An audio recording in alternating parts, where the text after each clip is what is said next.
सभी को जय श्री राम। हमारे चैनल मिस वैष्णव में आपका हार्दिक स्वागत है। आज हम बात करेंगे करवा चौथ व्रत सबसे पहले किसने किया था, इसका उल्लेख हमारे धार्मिक पुराणों में कौन से पुराण में मिलता है और इस चतुर्थी तिथि का नाम करवा चौथ क्यों पड़ा। इन सारे सवालों के जवाब आज मैं आपको इस वीडियो में देने वाली हूँ।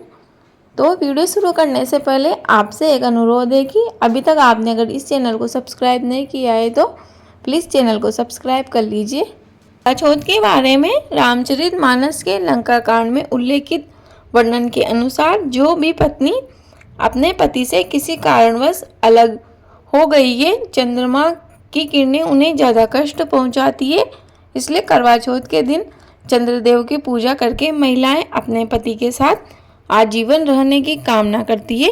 माता सीता ने सबसे लंबा व्रत रखा था। अशोक वाटिका में रहते हुए उन्होंने अन्न जल त्याग दिया था।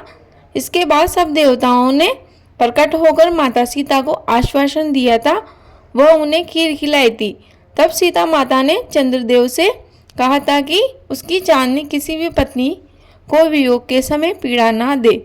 इस तरह माना जाता है कि माता सीता जी ने ही पहली बार करवा चौथ का व्रत किया था। दूसरी मान्यता के अनुसार महाभारत काल में पांडुपुत्र अर्जुन जब नीलगिरी पर्वत पर तपस्या करने के लिए चले गए तो द्रौपदी को उनके विषय में बहुत ही चिंता होने लगी। तब द्रौपदी ने भगवान श्री कृष्ण का स्मरण किया तो भगवान श्री कृष्ण स्वयं द्रौपदी के सामने प्रकट हुए और द्रौपदी को धैर्य बांधते हुए श्री कृष्ण जी ने द्रौपदी से करवा चौथ व्रत करने के लिए कहा। इस बात का उल्लेख वराह पुराण में मिलता है। दोस्तों, आप जानते हैं कि इस चतुर्थी तिथि का नाम करवा चौथ ही क्यों पड़ा। तो इससे पहले दोस्तों, अगर आपने वीडियो को लाइक नहीं किया हो तो प्लीज़ वीडियो को लाइक कर दीजिए। प्राचीन समय में एक पतिव्रता स्त्री थी, उसका नाम करवा था। वह अपने पति की सेवा करने में कोई कमी नहीं छोड़ती थी।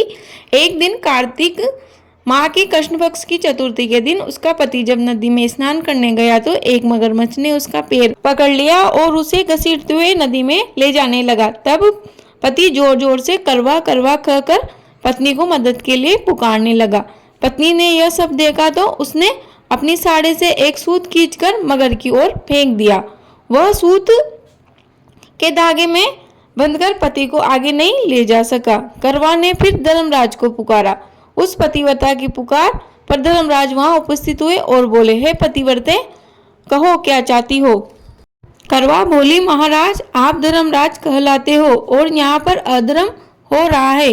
देखो, मेरा पति नदी स्नान कर रहा था तो इस मगरमच्छ ने उन्हें पकड़ लिया। आप उसे मारकर मेरे पति को बचाए। यमराज बोले, हे पुत्री, मगरमच्छ की आयु अभी मरने की नहीं हुई है, अभी इसकी आयु से इसलिए मैं इसको मृत्यु नहीं दे सकता। करवा बोली, भगवान, आप धर्मराज है, आपका धर्म दुष्टों को दंड देना है, फिर आप ऐसा क्यों नहीं करते। धर्मराज उसकी बात सुनकर मौन हो गए। तब करवा फिर बोली, तो अब मैं ही मगरमच्छ को नदी सहित नष्ट कर देती हूँ। करवा के पास अपने सतीत्व के कारण इतनी शक्ति थी कि वह मगरमच्छ के सहित उस नदी को भी नष्ट कर सकती थी। तब यमराज बोले, ऐसा मत करो पतिव्रते, नदी के नष्ट होने से तो सभी प्राणी दुखी हो जाएंगे। ऐसा कहकर उन्होंने उसके पति को मगरमच्छ से छुड़ाकर मगर को सीधा यमपुरी में भेज दिया और कहा, देवी, आज कार्तिक मास के कृष्ण पक्ष की चतुर्थी है, श्री गणेश जी की पूजा का दिन है। तुम्हारे करवा नाम से यह गणेश चतुर्थी प्रसिद्ध होगी।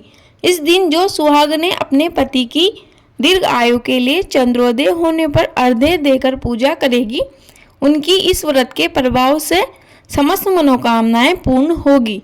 आज तुम्हारे पतिव्रत धर्म भी धन्य हुआ जो तुमने अपने पति के प्राण बचाए। उसी समय से यह करवा चौथ व्रत पतिव्रताओं में प्रसिद्ध हुआ। हे चौथ माता, जैसा पुण्यफल पतिव्रता करवा को आपने अपनी कृपा से प्रदान किया, उसी तरह समस्त पतिव्रता स्त्रियों को उनके करवा चौथ व्रत का फल प्रदान करे, उनके पतियों की दीर्घायु और अच्छा स्वास्थ्य प्रदान करे।